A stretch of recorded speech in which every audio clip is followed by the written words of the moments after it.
Last 1 year లో gold 50% దగ్గరగా పెరిగింది. కానీ ఇంకా గోల్డ్ పెరగబోతుందని 2026 మిడిల్ కల్లా గోల్డ్ ఇక్కడి నుంచి ఇంకొక 40% పెరగబోతుందనేలా అనలిస్టులు చెప్తున్నారా? దీంట్లో ఎంతవరకు నిజం ఉంది? పర్టికులర్ గా ఇంకో 2-3 నెలల్లో పెళ్లిళ్ళ సీజన్ స్టార్ట్ అవుతుంది. పెళ్లిళ్ళ కోసం బంగారం కొనాలనుకుంటున్న వాళ్ళు 1,10,000 దగ్గర వెళ్ళిపోయింది కదా బంగారం. ఇప్పుడు కొనడం మంచిదా? ఆగితే బంగారం పడుతుందా? ఈవెన్ పెళ్లిళ్ళనే కాదు, ప్యూర్లీ ఇన్వెస్ట్మెంట్ కోసం ఆర్ పిల్లల భవిష్యత్తు కోసం కూడా బంగారం ఈవెన్ వెండిలో పెట్టుబడి పెడుతున్న వాళ్ళకి ఇవాల్టి వీడియోలో బంగారం ఇప్పుడు కొనడం మంచిదా ఆర్ ఆగితే పడుతుందా? పడ్డా కొనడం మంచిదా ఆర్ ఈ రెండు విధాలుగా ఎలా కొనాలనుకున్నా ఏ రకంగా బంగారంలో పెట్టుబడి పెట్టడం మంచిది? Gold mutual fund, gold ETF, sovereign gold bonds, digital gold, ఇలా బోల్డ్ ఉంటాయి కదా, ఫిజికల్ గోల్డ్ తో సహా, కాయిన్స్, బార్స్, వీటన్నిటితో సహా ఇలాంటి ఉంటున్న అన్ని ఆప్షన్స్ లో వేటి ద్వారా ఇన్వెస్ట్మెంట్ చేయడం లాంగ్ టర్మ్ కి మనకి మంచిది అండ్ నేను ఎందులో ఇన్వెస్ట్మెంట్ చేస్తున్నా అనేది కూడా మీకు డీటెయిల్డ్ గా లైవ్ లో చూపించి ఎలా ఇన్వెస్ట్మెంట్ చేయాలనేది కూడా చూపించి ఇవాల్టి వీడియోని ఎండ్ చేస్తాను. ఫ్రెండ్స్, ఇప్పటి వరకు మీరు గోల్డ్ రిలేటెడ్ గా ఎన్ని వందల వీడియోలు చూస్తున్నా ఇవాల్టి వీడియోలో నేను చెప్పబోతున్న కంటెంట్ విన్న తర్వాత గోల్డ్ మీద మీ అభిప్రాయమే మారిపోతుంది అండ్ ఫ్యూచర్ లో గోల్డ్ పెరుగుతున్నా పడుతున్నా దాన్ని చూసే ఒక యాంగిల్ మారుతుంది. ఛానల్ పెట్టినప్పటి నుంచి చాలా సందర్భాల్లో మనం గోల్డ్ గురించి మాట్లాడుకున్నాం. ఇన్ఫాక్ట్ నేను షార్ట్స్ ని స్టార్ట్ చేసిన ఫస్ట్ వీడియో కూడా గోల్డ్ లో ఎలా ఇన్వెస్ట్మెంట్ చేయాలనే మే 2022 సుమారుగా 53,000 దగ్గర ఉంది. దానికి ముందు కూడా చాలా సందర్భాల్లో ఇన్వెస్ట్మెంట్ అన్న ప్రతిసారి గోల్డ్ గురించి మాట్లాడుకున్నాం. అండ్ తర్వాత కూడా చాలా మెయిన్ వీడియోస్ లో, షార్ట్ వీడియోస్ లో కూడా గోల్డ్ ఇన్వెస్ట్మెంట్స్ రిలేటెడ్ గా, సోవరిన్ గోల్డ్ బాండ్స్ రిలేటెడ్ గా, ETF రిలేటెడ్ గా, మ్యూచువల్ ఫండ్స్ రిలేటెడ్ గా డిస్కస్ చేసుకుంటూనే వస్తున్నా. అండ్ ఇవాల్టి వీడియో 1,10,000 దగ్గర ఉంటున్నప్పుడు కూడా ఏ ఫ్యాక్టర్స్ ని మనం మైండ్ లో పెట్టుకొని కమింగ్ టైమ్స్ లో గోల్డ్ ని ఇంకా పెరుగుతుందన్న ఒక వ్యూ తో చూడొచ్చు అనేది నేను మీకు ఎక్స్ప్లెయిన్ చేస్తాను. 1000 సంవత్సరాల క్రితం బంగారానికి ఉన్న క్రేజ్ 100 సంవత్సరాలు అలానే ఉంది, ఇప్పుడు అలానే ఉంటుంది, నెక్స్ట్ 100 సంవత్సరాలకి 1000 సంవత్సరాలకి అలానే ఉంటుంది. కాబట్టి మీ ఫ్యూచర్ కోసం, ఈవెన్ మీ పిల్లల ఫ్యూచర్ కోసం గోల్డ్ లో ఇన్వెస్ట్మెంట్ చేయడం ఖచ్చితంగా మీరు చేస్తారు. కాబట్టి ఈ ఒక్క బంగారం గురించి మీకు పూర్తిగా తెలియాలి. డాలర్ తో మ్యారేజ్ అయినప్పటి నుంచి డాలర్ తో డివోర్స్ అయినప్పటి వరకు, ఎస్, డాలర్ తో మ్యారేజ్ అయింది, తర్వాత డివోర్స్ అయింది గోల్డ్ కి, తర్వాత చాలా సినారియోస్ లో గోల్డ్ ఎలా పెరుగుతూ వచ్చింది, అసలు ఎందుకు పెరుగుతుంది అండ్ ఏ టైమ్స్ లో పడుతుంది, ఇప్పుడుంటున్న టైమ్స్ ని బట్టి పెరుగుతుందా లేదా అని ఒక టోటల్ ఇన్ఫర్మేషన్ మీకు క్లియర్ గా తెలిస్తే గోల్డ్ నెక్స్ట్ పెరుగుతుందా లేదా అనేది మీరే చెప్తారు. ఇన్ఫాక్ట్ నా ఒపీనియన్ కూడా షేర్ చేస్తాను. నెక్స్ట్ ఇక్కడ నుంచి గోల్డ్ పెరుగుతుందా లేదా అనేది విత్ డేటా అండ్ ఎలా ఇన్వెస్ట్మెంట్ చేయాలి లైవ్ లో, ఇవన్నీ చూసుకొని వాళ్ళ వీడియోని క్లోజ్ చేద్దాం. అండ్ నేను మీ దగ్గర నుంచి ఎక్స్పెక్ట్ చేసేది ఒకటే, డేటాను చూస్తారు కదా స్టార్టింగ్ లో, చాలా వాల్యుబుల్ డేటా. ఇప్పటి వరకు మీరు ఏ వీడియోలో వినలేదని మీకు అనిపించింది అనుకోండి, వీడియోని ఒక లైక్ చేయండి అండ్ ఇది మన వాళ్ళకి షేర్ చేస్తే వాళ్ళు కూడా బంగారాన్ని చూసే విధానం మారుతుంది. ఇప్పుడు పెట్టుబడి పెట్టాలా, వెయిట్ చేయాలా, ఆర్ నెక్స్ట్ మ్యారేజెస్ ఉన్నాయి చాలా ఇంపార్టెంట్, వాటి కోసం బంగారం కొనాలనుకుంటున్న వాళ్ళు కూడా వెయిట్ చేస్తే వాళ్ళకి లాభమా, ఇప్పుడు కొనడం మంచిదా, ఇన్వెస్ట్మెంట్ పర్పస్ లో చూస్తున్న వాళ్ళు ఎలా బంగారాన్ని కొన, ఈ టోటల్ డేటా ఉంటుంది. కాబట్టి ప్రతి ఒక్క ఇండియన్ ఫ్యామిలీకి ఇన్ఫర్మేషన్ తెలియాలి. అప్పుడే వాళ్ళు భవిష్యత్తులో బంగారంలో డబ్బులు పెట్టి లాభాలు పొందుతారు. ఈవెన్ పెట్టి నష్టపోకుండా కూడా అన్నెసరిగా పైన పెట్టేసి కింద పడిపోయినప్పుడు అమ్మేసి నష్టపోకుండా ఉంటారు. ఇక వీడియోని స్టార్ట్ చేద్దాం. బంగారం 2026లో $5,000 వెళ్తుందనేలా గోల్డ్ మ్యాన్ సాక్స్ వాళ్ళు చెప్తున్నారా? $5,000 per ounce అనమాట. లెట్స్ సే అప్పటికి రూపీ $1 దగ్గర ఉందంటే ఈజీగా ప్రెసెంట్ ఉంటున్న ధర నుంచి 40%, వీళ్ళు చెప్పినప్పటి నుంచి అయితే 45% ఉండొచ్చేమో, కానీ ప్రెసెంట్ ఉంటున్న ధర 10 గ్రాముల బంగారం 1,10,000 దగ్గర ఉంది కదా, అక్కడి నుంచి చూసినా ఇంకా 40% దగ్గరగా పెరిగే అవకాశం వీళ్ళు చెప్తున్న లాజిక్స్ తో ఉంటుంది. అంటే 2026 మిడిల్ కల్లా 40% పెరుగుతుందంటే అందరూ ఇన్వెస్ట్మెంట్ చేసేయాలి కదా. స్టాక్స్ కూడా అంత రిటర్న్ ఇవ్వవేమో, అంత రిటర్న్ గోల్డ్ ఇస్తుందని ఎలా వీళ్ళంతా కాన్ఫిడెంట్ గా చెప్తున్నారు? ఇది నమ్మొచ్చా? అంటే వాస్తవానికి దగ్గరగా ఉందా ఇది తెలియాలంటే గోల్డ్ మరీ స్టార్టింగ్ వదిలేండి, ఫైనాన్షియల్ వరల్డ్ లోకి గోల్డ్ ఎలా వచ్చింది, ఎందుకు, ఎక్కడి నుంచి పెరగడం స్టార్ట్ అయింది, అది మాట్లాడుకుందాం. Let's start about relation between gold and dollar. And ఇది ఎప్పటికీ గుర్తుంచుకోండి, బంగారం ధర మీరో నేనో ఆర్ మన ఇండియాలో ఎవరో కొంటున్నారు, బయట కొంటున్నారనే దాన్ని బట్టి పెరగడం పడిపోవడం ఉండదు. ఇన్ఫ్లుయెన్స్ ఉంటుంది, బట్ అది కాదు ప్రధానమైన ఇన్ఫ్లుయెన్స్. గ్లోబల్ మార్కెట్ లో బంగారపు ధర ఎలా ఉంది, అది చాలా ఫ్యాక్టర్స్ మీద ఆధారపడి ఉంటుంది. అది నెక్స్ట్ మాట్లాడుకుందాం. బట్ అది మనకి డాలర్స్ లో ట్రేడ్ అవుతూ ఉంటుంది. ఇప్పుడు చూడండి, $3,643 లో ప్రెసెంట్ గోల్డ్ ట్రేడ్ అవుతుంది. ఎంతకి అంటే ఒక ఔన్స్ కి 1 ounce ఈక్వల్ టు $3,643. సో ఇప్పుడు ఇది డాలర్స్ లో ఉంది కాబట్టి రూపీస్ లో మార్చాలంటే ఒక్కొక్క డాలర్ కి ఎన్ని రూపీస్ అవుతున్నాయో మనం దాంతో మల్టిప్లై చేయాలి. సో $3,643 మల్టిప్లైడ్ బై 88 అనుకుందాం. $1 ఈక్వల్ టు 88 రూపీస్ అనుకుంటే 1 ounce ఈక్వల్ టు 3,20,000 రూపీస్ దగ్గరగా ఉంటుంది. మరి ఔన్స్ అంటే ఎన్ని గ్రాములు? 28 గ్రాములు, 28.3 గ్రాముల దగ్గరగా ఉంటుంది. కాబట్టి దాన్ని మనం దాంతో డివైడ్ చేస్తే 28.3 తో డివైడ్ చేస్తే ఒక్కొక్క గ్రాము విలువ రూపీస్ లో ఎంత అనేది తెలుస్తుంది. 11,328 రూపాయలు. సో ఎప్పుడైనా మీకు 1 ounce ఈక్వల్ టు అని గోల్డ్ ఎక్కడైనా కనిపిస్తూ ఉందంటే దాని ఇప్పుడు మనం చెప్పిన విధంగా ఒక గ్రాము బంగారం ఇండియాలో ఎంత అనేది ఇక్కడ మనం ఈ వేలోనే క్యాలిక్యులేట్ చేసుకోవాలి. ఇప్పుడు అసలు గోల్డ్ ఎక్కడి నుంచి పెరగడం స్టార్ట్ అయిందని చూద్దాం. ఇక్కడ మీరు గమనించారనుకోండి, ఒకానొక టైంలో 1 ounce గోల్డ్ $35 దగ్గరగా ఉండేది. ఉండేది. ఇది ఎక్స్ప్లెయిన్ చేసే ముందు 1 ఔన్స్ ని మనం ఎలా చూడాలని చెప్పింది కూడా కొత్త వాళ్ళకు కూడా క్లియర్ గా అర్థం అవ్వాలి నేను చెప్తున్నదంతా అని. ఒక ఔన్స్ అంటే ఏంటి, అది ఎన్ని గ్రాములు ఉంటుంది, దాన్ని మనం ఇండియన్ రూపీస్ లో ఎలా కన్వర్ట్ చేసి ఒక గ్రామ్ బంగారాన్ని ఎలా చూడొచ్చు అనేది కూడా చెప్పాను. సో ఇక్కడ మీరు గమనిస్తే గతంలో 1940 నుంచి 1970 వరకు, ఎగ్జాక్ట్ చెప్పాలంటే 1944 నుంచి 1971 వరకు కూడా ద బ్రెటన్స్ వుడ్ సిస్టమ్ నడిచేది. అంటే మీరు యుఎస్ దగ్గరికి వెళ్లి $35 ఇచ్చారంటే వాళ్ళు మీకు 28 గ్రాముల బంగారం ఇచ్చేవాళ్ళు. 28.3 గ్రాముల బంగారం 1 ఔన్స్ గోల్డ్ ని ఇచ్చేవాళ్ళు. ఎందుకు అమెరికా మీదే అంత నమ్మకం, ఎందుకు డాలర్ తో దాన్ని పెగ్ చేశారు, దాన్ని అటాచ్ చేశారు. $35 ఇస్తే 1 ఔన్స్ గోల్డ్ అని ఎలా ఫిక్స్ చేశారంటే ఆ టైంలో యుఎస్ఏ దగ్గర 2/3 ఆఫ్ ద ఎంటైర్ గోల్డ్ ఈ వరల్డ్ లో ఉంటున్న దాన్ని యుఎస్ దగ్గర ఉండేది. యుఎస్ దగ్గర strong and clean balance sheet. ఇప్పుడు బ్యాలెన్స్ షీట్ ని ఇంకా చెప్పాల్సిన అవసరం లేదు. వరల్డ్ అనేది వరస్ట్ బ్యాలెన్స్ షీట్ కి, భయంకరమైన అప్పులకి యుఎస్ఏ వెళ్ళిపోయింది. ఇన్ఫాక్ట్ అదే చాలా కంట్రీస్ కి భయం కూడా. అమెరికాని ఎలా నమ్ముతాం, డాలర్స్ అండ్ వాళ్ళ బాండ్స్ లో ఎలా ఇన్వెస్ట్మెంట్ చేస్తామని. సరే దీన్ని మళ్ళీ మాట్లాడదాం. బట్ అప్పుడు చాలా క్లీన్ గా ఉండేది యుఎస్ఏ బ్యాలెన్స్ షీట్ పరంగా. వాళ్ళ దగ్గర మంచిగా గోల్డ్ రిజర్వ్స్ ఉండడం, అన్ని కంట్రీస్ నమ్మాయన్నమాట. మా కరెన్సీ ఎందుకులే, మీ కరెన్సీని నమ్ముతాం, డాలర్ ని నమ్ముతాం, అండ్ మీ దగ్గర గోల్డ్ చాలా ఉంది కాబట్టి దాన్ని డాలర్ తో లింక్ చేసేద్దాం. ఒక ఔన్స్ గోల్డ్ అంటే 28 గ్రాముల గోల్డ్ కి మేము $35 ఇస్తే మీరు మాకు ఇవ్వండి గోల్డ్ అనేలా ట్రాన్సాక్షన్ నడిచేది అన్ని కంట్రీస్ కి, యుఎస్ఏ కి. అది 1970 వరకు కొనసాగుతూనే వచ్చింది. కానీ ఇన్ బిట్వీన్ ఏమైందంటే స్పెషల్లీ 1958 టు 1968 యుఎస్ఏ తన దగ్గర ఉంటున్న గోల్డ్ రిజర్వ్స్ కంటే కూడా డాలర్స్ ని ఎక్కువగా ప్రింట్ చేయడం స్టార్ట్ చేసింది. దీంతో ఇతర దేశాలందరికీ యుఎస్ మీద డౌట్ వచ్చిందనమాట. అసలు ఇష్టం వచ్చినట్లు డాలర్లు ఇచ్చేస్తుంది బయటికి, మనమేమో ఈ యుఎస్ ని నమ్ముకొని గోల్డ్ ని దీన్ని పెగ్ చేసి ఉంచుకున్నాం. యుఎస్ఏ చేసిన పనులను చూసి యూరోపియన్ కంట్రీస్ కొంత షాక్ కి గురయ్యాయి. స్పెషల్లీ వియత్నాం వార్ 1955 టు 1975 ఈ ఒక్క యుద్ధం కారణంగా యుఎస్ఏ యొక్క బ్యాలెన్స్ షీట్ చాలా వరకు డిస్టర్బ్ అయిపోయింది. పెద్ద మొత్తంలో ఎక్స్పెన్సివ్ వెపన్స్ అన్నిటిని వాడి వియత్నాం మీద యుద్ధానికి వెళ్లారు. తర్వాత 1964 నుంచి కూడా గ్రేట్ సొసైటీ రిఫార్మ్స్ ని తీసుకొచ్చారు. అంటే అమెరికా మీద చాలా హ్యూజ్ గా స్పెండ్ చేశారనమాట అమెరికాని డెవలప్ చేద్దామని. తర్వాత యుఎస్ఏ కి, రష్యాకి, యుఎస్ఏ కి, చైనాకి ఉంటున్న కాన్ఫ్లిక్ట్ ని ఎలా అయినా గెలవాలని కోల్డ్ వార్ లో, అంటే డైరెక్ట్ యుద్ధం కాదు బట్ మా దగ్గర మిలిటరీ పరంగా స్ట్రాంగ్ గా ఉన్నాం, మా దగ్గర న్యూక్లియర్ పరంగా స్ట్రాంగ్ గా ఉన్నాం, నాసా పరంగా స్ట్రాంగ్ గా ఉన్నాం, స్పేస్ లో మేము గ్రేట్, ఈ గ్రేట్ అని చెప్పుకునే దాంట్లో చైనాని, రష్యాని బీట్ చేయాలని, ఆ పాయింట్ లో సోవియట్ యూనియన్ లేండి వాటిని బీట్ చేయాలని అధికమైన స్పెండింగ్స్ చేస్తుండడం. ఫైనలీ డాలర్ మీద క్వశ్చన్ మార్క్. యూరోపియన్ కంట్రీస్ అయిన ఫ్రాన్స్, ఇటలీ, బ్రిటన్, జర్మనీకి వచ్చి ఈ డాలర్ తో ఉంటున్న గోల్డ్ పెగ్ ని, డాలర్ ని, గోల్డ్ ని అతికించి పెట్టుంచడాన్ని, ఆ లవ్ ని, అప్పటికే అయిపోయిన ఆ మ్యారేజ్ ని బ్రేక్ చేయాలనేలా యూరోపియన్ కంట్రీస్ డిసైడ్ అయ్యాయి. అప్పటి వరకు మీరు చూస్తే గోల్డ్ అంటూ ధర పెరిగేదే కాదు. 1 ఔన్స్ ఈజ్ ఈక్వల్ టు $35 అంతే. ఏం జరుగుతున్నా, ఇన్ఫ్లేషన్, రేట్ కట్స్, ఇవేవి కూడా ఇన్ఫ్లుయెన్స్ చేసేది కాదు. అండ్ ఆన్ 1971 ఆగస్ట్ 15 అప్పటి యుఎస్ ప్రెసిడెంట్ అయిన నిక్సన్ ఈ గోల్డ్ యుఎస్ డాలర్ కి సంబంధించిన రిలేషన్ ని సస్పెండ్ చేసేశారు. అలా ఎప్పుడైతే చేశారో నెక్స్ట్ 9 ఇయర్స్ లో గోల్డ్ 23 టైమ్స్ పెరిగింది. $35 పర్ ఔన్స్ దగ్గరగా ఉన్నది కాస్త $850 పర్ ఔన్స్ దగ్గరికి వెళ్ళింది. ఫ్రెండ్స్ నేను ఇదంతా ఎందుకు చెప్తూ వస్తున్నానంటే ఏదో నేను డేటాను చూసాను మీకు షేర్ చేయాలని కాదు. ఈ మొత్తం కూడా ఇంటర్ కనెక్టెడ్. అసలు స్టార్టింగ్ లో ఏం జరిగింది అనేది మీకు అర్థమైతే నెక్స్ట్ కమింగ్ టైమ్స్ లో ఏ దేశాలు ఏమేం చేస్తాయో మీకు అర్థం అవుతుంది. అప్పుడు గోల్డ్ ఏం జరుగుతుందో మీకు అర్థం అవుతుంది. జస్ట్ ఇప్పుడు ఏం జరుగుతుందో నేను చెప్పానంటే పాస్ట్ ని వదిలేసామంటే ఫ్యూచర్ లో జరిగే ఏ ఈవెంట్ ని కూడా మీరు ఇంటర్ కనెక్ట్ చేయలేరు. కాబట్టి మీకేది ఇంపార్టెంట్ అదే చెప్తున్నాను. అసలు గోల్డ్ ఎక్కడ స్టార్ట్ అయింది, అక్కడి నుంచి రాలేదు నేను. ఈ ఫైనాన్షియల్ వరల్డ్ లో గోల్డ్ ఒక ఎవల్యూషన్ ఎప్పుడైతే స్టార్ట్ అయిందో, ఈ ధరలు ఎప్పుడైతే పెరగడం మొదలయ్యాయో అక్కడి నుంచే మనం మాట్లాడుకుంటున్నాం. జాగ్రత్తగా వినండి, మీకు బోర్ కొట్టినా సరే వినండి. ఇది ఇన్ ఫ్యూచర్ మీరు గోల్డ్ చూసే విధానం, చాలా అప్డేట్స్ కి మీరు ఇంటర్ కనెక్ట్ చేసే విధానం మారిపోతుంది. అండ్ ఫర్దర్ డీటెయిల్స్ మాట్లాడుకునే ముందు ఇప్పటి వరకు షేర్ చేసిన ఇన్ఫర్మేషన్ మీకు ఇంట్రెస్టింగ్ అనిపించిందా? అనిపిస్తే ఒక లైక్ చేస్తూ పెడుతున్న ఎఫర్ట్స్ ని ఎంకరేజ్ చేయండి. సో ఎప్పుడైతే 1971 ఆగస్ట్ 15 అక్కడ యుఎస్ ప్రెసిడెంట్ నిక్సన్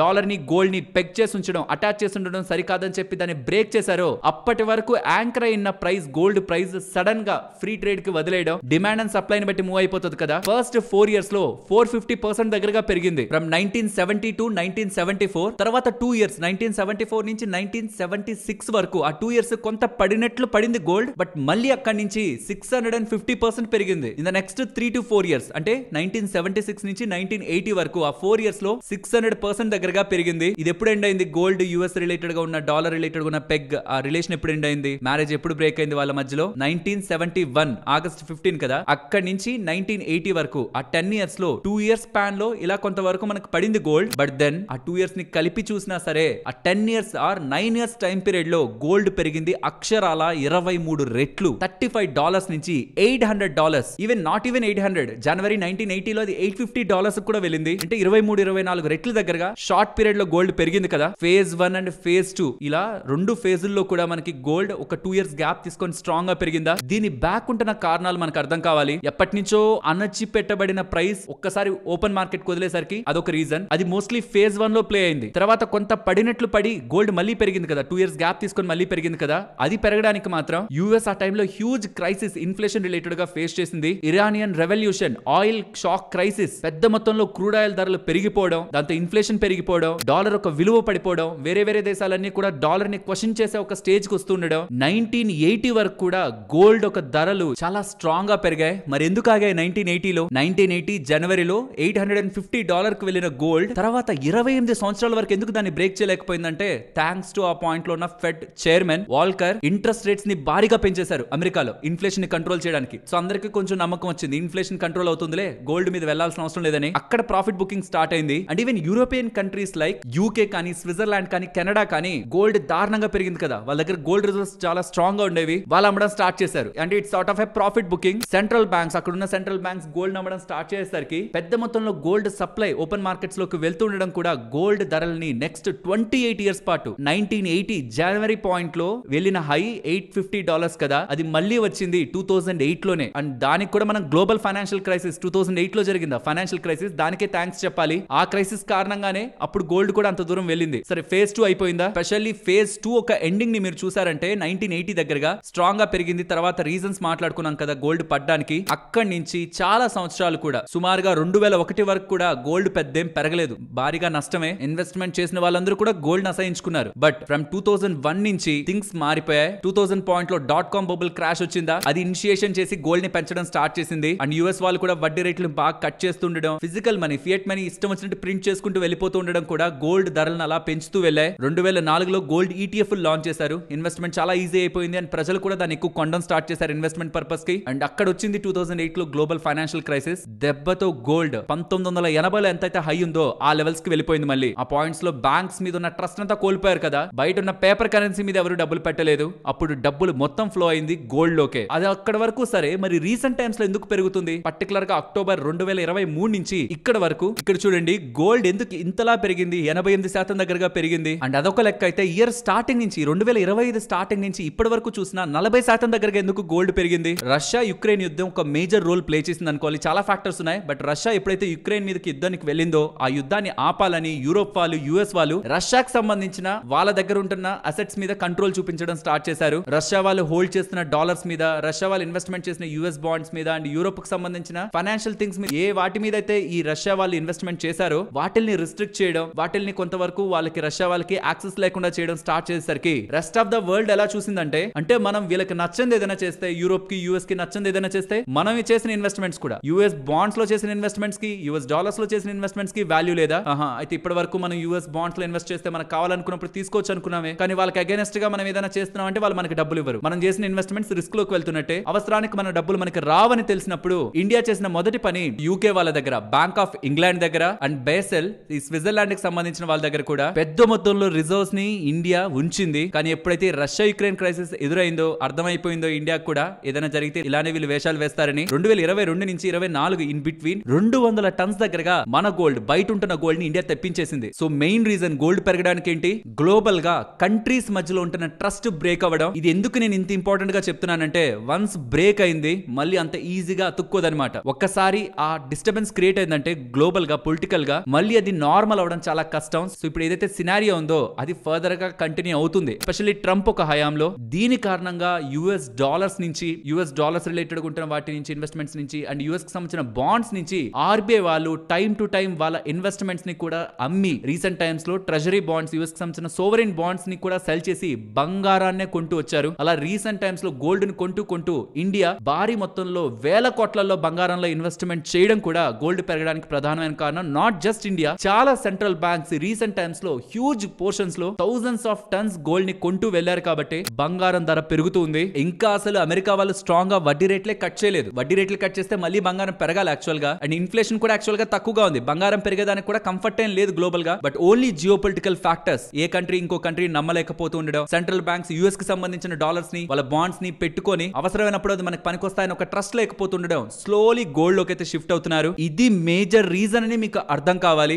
ఎంతలా షిఫ్ట్ అవుతున్నారంటే, ఫర్ ద ఫస్ట్ టైం 1996 తర్వాత ఎప్పుడూ కూడా gold holdings US treasury holdings ని దాటలేదు ఫారిన్ సెంట్రల్ బ్యాంక్స్ దగ్గర. కానీ ఫర్ ద ఫస్ట్ టైం దాటుతుంది. అంటే ఈ 1996 కి కి ముందు యుఎస్ కి సంబంధించిన బాండ్సే ఎక్కువగా ఇతర దేశాలకు సంబంధించిన సెంట్రల్ బ్యాంక్స్ వాళ్ళ రిజర్వ్స్ లో ఉంచుకునే వాళ్ళు. నమ్మకం లేదు, ఎప్పుడైనా హ్యాండ్ ఇస్తారు యుఎస్ వాళ్ళు. అది యూరోప్ కంట్రీస్ అనేది క్లారిటీ వచ్చాక, స్పెషల్లీ ఏషియన్ కంట్రీస్ కి యుఎస్ యూరోప్ కుంటున్న వాటిల్లో కాదు, వాళ్ళ ఇన్వెస్ట్మెంట్ బాండ్స్, వాళ్ళ సోవరెన్ బాండ్స్ లో కాదు మనం చేయాల్సింది. గోల్డ్ లో అని ఎప్పుడైతే నమ్మడం స్టార్ట్ చేశాయో, స్లోగా గోల్డ్ లోకి పెద్ద మొత్తంలో డబ్బులు central banks, specially India, China, Russia వీటి సైడ్ నుంచి వెళ్తూ ఉండడం మనల్ని చూసి ఇతర కంట్రీస్ కూడా ఫాలో అవుతారు కదా. వాళ్ళు చేస్తున్న ఇన్వెస్ట్మెంట్స్ గోల్డ్ ని ఇంతలా పెంచడానికి ప్రధానమైన కారణం. సో ఇప్పుడు వరకు మనం చెప్పుకున్నదంతా సింపుల్ చేసేసి గోల్డ్ ఎప్పుడు పెరిగింది, గోల్డ్ ఎప్పుడు పడింది, అండ్ పడితే కూడా గతంలో ఎన్ని సంవత్సరాలు తీసుకుంది మళ్ళీ దాని ఒరిజినల్ ప్రైస్ కి రావడానికి, ప్రెసెంట్ ఉంటున్న కండిషన్స్ ని దాంతో మనం లింక్ చేయొచ్చా, ఇవన్నీ సింప్లిఫై చేసేసుకుందాం. ఫస్ట్, గోల్డ్ ఎందుకు పెరిగింది, గోల్డ్ ఇంకా ఎప్పుడైనా ఫ్యూచర్ లో పెరుగుతుందా అని మీకు అర్థం కావాలన్నా వేటిని మనం గమనించాలి. ఇన్ఫ్లేషన్ ఎక్కువ ఉండడం, స్పెషల్లీ గ్లోబల్ గా ఇన్ఫ్లేషన్, యుఎస్ లో ఇన్ఫ్లేషన్ ఎక్కువ ఉండడం, పీపుల్ కి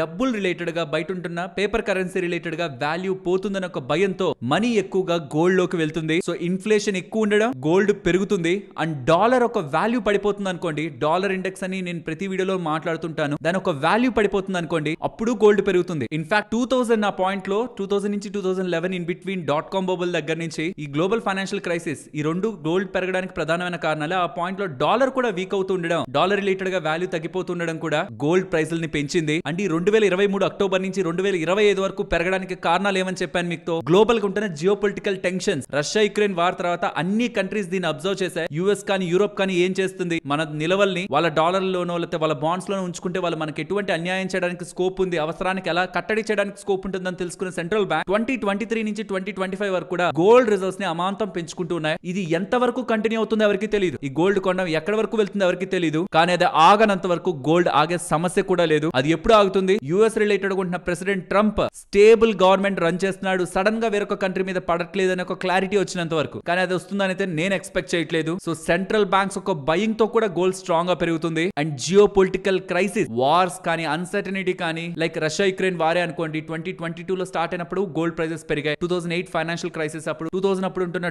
.com బబుల్ కానీ, అండ్ తర్వాత దానికి ముందుంటున్నవి కూడా ప్రతి ఒక్క క్రైసిస్ లోనూ గోల్డ్ పెరుగుతుంది. వార్ ఉన్న పెరుగుతుంది, ఎకానమీ పరంగా క్రైసిస్ ఉన్న పెరుగుతుంది, జియో పొలిటికల్ ఇష్యూస్ ఉన్న పెరుగుతుంది. సందర్భాలన్నీ కూడా గోల్డ్ ని అన్నిటికంటే బెస్ట్ అసెట్ గా తీసుకువెళ్తాయి. And most important, economy weak గా ఉందని సెంట్రల్ బ్యాంక్స్ ఇవన్నీ డబ్బుల్ని ప్రింట్ చేసుకుంటూ వెళ్ళిపోయాయి అనుకోండి, రేట్ కట్ చేసినా సరే, వడ్డీ రేట్లు కట్ చేసినా సరే, ఇది కూడా గోల్డ్ పెరగడానికి ప్రధానమైన కారణాలు. ఇవన్నీ ఇక్కడ ఇస్తున్నాను చూడండి. మరి గతంలో హిస్టరీ మీరు ఫేజ్ 1, ఫేజ్ 2, ఫేజ్ 3 నిన్న చెప్పారు కదా, ఆ పాయింట్ లో పడింది కదా, పడిన తర్వాత ఎంత టైం తీసుకుందో చూడండి. ఫస్ట్ ఫేజ్ లో 70 నుంచి 74 వరకు 43% సిఏజిఆర్ లెక్కన గోల్డ్ పెరుగుతూ వెళ్ళింది. ఆల్మోస్ట్ ఒక 450% దగ్గరగా పెరిగింది. తర్వాత హైస్ నుంచి 48% పడింది. పడిన తర్వాత మళ్ళీ ఇంకొక కొత్త హై ఫామ్ చేయడానికి 3.5 సంవత్సరం పట్టింది. 76 నుంచి 80 వరకు 600% గోల్డ్ పెరిగిందా. ఆ హైస్ నుంచి గోల్డ్ 71% పడింది. ఈ మధ్య కాలంలో ఇది ఎగ్జాంపుల్ గా తీసుకొని ఇప్పుడు కొనాలనుకుంటున్న వాళ్ళందరూ కూడా ఎక్కడ హైస్ నుంచి భారీగా పడిపోతుందేమో అనుకుంటున్నారు. కానీ ఆ పాయింట్ లో గోల్డ్ అంత పడడానికి ప్రధానమైన కారణం స్విట్జర్లాండ్ కానీ, కెనడా కానీ, ఈవెన్ యూకే వాళ్ళ సైడ్ ఉంటున్న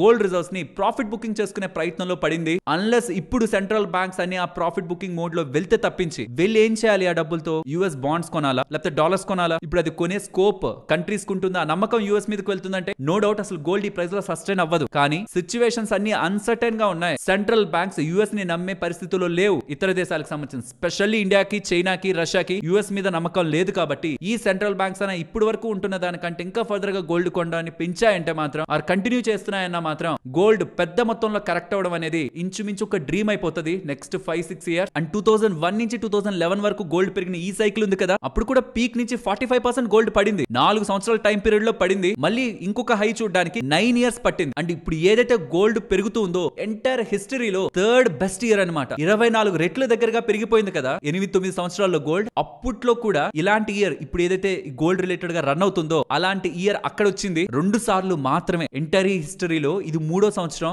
గోల్డ్ ఇంతలా పెరగడానికి. అండ్ గోల్డ్ ఎందుకు పడుతుందో కూడా సింపుల్ గా మాట్లాడుకుందాం. సెంట్రల్ బ్యాంక్స్ వాళ్ళ దగ్గర ఉన్న గోల్డ్ రిజర్వ్స్ ని తగ్గించుకొని డాలర్ లోకి వెళ్లే ప్రయత్నం చేస్తే గోల్డ్ పడుతుంది. వడ్డీ రేట్లు పెంచే ప్రయత్నం చేస్తే గోల్డ్ పడుతుంది. డాలర్ స్ట్రాంగ్ అయితే గోల్డ్ పడుతుంది. అండ్ రూపీ స్ట్రాంగ్ అయినా సరే, మన రూపీ స్ట్రాంగ్ అయినా సరే ఇండియన్ టర్మ్స్ లో గోల్డ్ వాల్యూ పడుతుంది. అలా కాకుండా మన రూపీ వీక్ అవుతుంది అనుకోండి, గోల్డ్ వాల్యూ పెరుగుతుంది. And most important, stock markets భారీగా పెరిగిపోతున్నాయి అనుకోండి, ముందు వెనక లేకుండా భారీగా పెరిగిపోతున్నాయి అనుకోండి, అప్పుడు కూడా గోల్డ్ లో పెట్టిన వాళ్ళు కాస్త స్టాక్ మార్కెట్ లోకి తెచ్చి పెడతారు. ఎకానమీ స్ట్రాంగ్ గా ఉంది, మంచిగా పెరిగిపోతుందన్న గోల్డ్ కొంత పడే అవకాశం ఉంటుంది. ఇప్పుడు మెయిన్ పాయింట్ కి వద్దాం.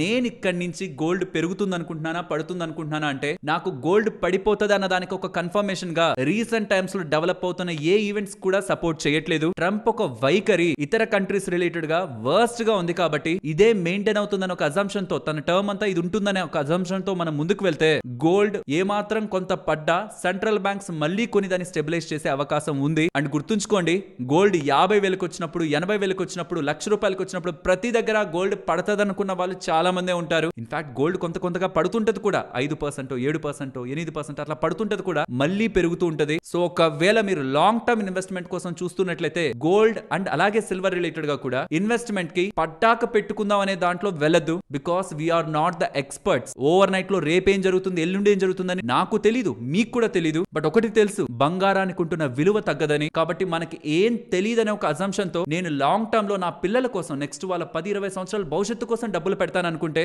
నెల నెల ఎస్ఐపి రూపంలో మార్కెట్ లో ఇన్వెస్ట్మెంట్ చేసుకోవడం మంచి పద్ధతి. ఎలా ఇన్వెస్ట్మెంట్ చేయాలి? గోల్డ్ కాయిన్స్ కొందామా, గోల్డ్ బార్స్ కొందామా, గోల్డ్ మ్యూచువల్ ఫండ్స్ లో పెట్టమంటారా, గోల్డ్ ఈటీఎఫ్ లో పెట్టమంటారా, సోవరిన్ గోల్డ్ బాండ్స్ లో పెట్టమంటారా? సోవరిన్ గోల్డ్ బాండ్స్ వద్దు, ఇప్పుడు అవి చాలా ప్రీమియం అయిపోయాయి ఈ మధ్య. అండ్ మీకు కావాలనుకున్నప్పుడు కూడా దాన్ని ఈజీగా అమ్మలేరు. ఫిజికల్ గోల్డ్ అంటారా, మీరు ఖచ్చితంగా వాడతారనుకోండి, మీ వైఫ్, మీ డాటర్ ఆర్ మీకు తెలిసిన వాళ్ళకి, ఇంట్లో ఉన్న ఆడవాళ్ళకి అది ఇస్తే వాళ్ళు ఆనందంగా ఉంటారనుకోండి. మేకింగ్ చార్జెస్ ని కూడా వదిలేద్దాం, ఎందుకంటే ఆ మేకింగ్ చార్జెస్ తో వాళ్ళు ఆనందంగా ఉన్నారనేది ఈక్వల్ అవుతుంది అనుకుందాం. ఫిజికల్ గోల్డ్ కొనుక్కోండి మీకు కావాలంటే, మీ ఇంట్లో వాళ్ళని ఆనందం పెట్టాలనుకుంటే. అలా కాదు, ఇన్వెస్ట్మెంట్ పర్పస్ లోనే చూస్తున్నాను, రేపొద్దున వాటితో నేను మా పిల్లలు పెళ్లి చేయడానికి, లేకపోతే వాళ్ళకి కావాలనుకున్న బంగారం కొనివ్వడానిక, ఇన్వెస్ట్మెంట్ లోనే చూస్తున్నాను. ఇప్పుడే నాకు బంగారంలో పెట్టి నాకు ఆ మేకింగ్ చార్జెస్ పోవద్దు అనుకుంటే మీకు గోల్డ్ మ్యూచువల్ ఫండ్స్ ఉంటాయి, గోల్డ్ ఈటీఎఫ్ ఉంటాయి. ఈ రెండే ఉంటాయి. డిజిటల్ గోల్డ్ పక్కన వదిలేసేయండి, దాని మీద పడే చార్జెస్ మనకు unnecessary. Gold mutual fund, gold ETF, top gold ETF ఇవి. వీటికి నేను ఏయుఎం ని అండ్ అవి మేనేజ్ చేస్తున్న అసెట్ మేనేజ్మెంట్ కంపెనీని, ట్రాకింగ్ ఎర్రర్ ని, పర్టికులర్ గా ఈటీఎఫ్ లకి ట్రాకింగ్ ఎర్రర్ ని, లో ఎక్స్పెన్స్ రేషియోని, వీటన్నిటిని చార్జెస్ అన్నిటిని తక్కువ తీసుకొని మంచిగా ఉన్నాయనుకున్న వాటిని మొదట పెట్టి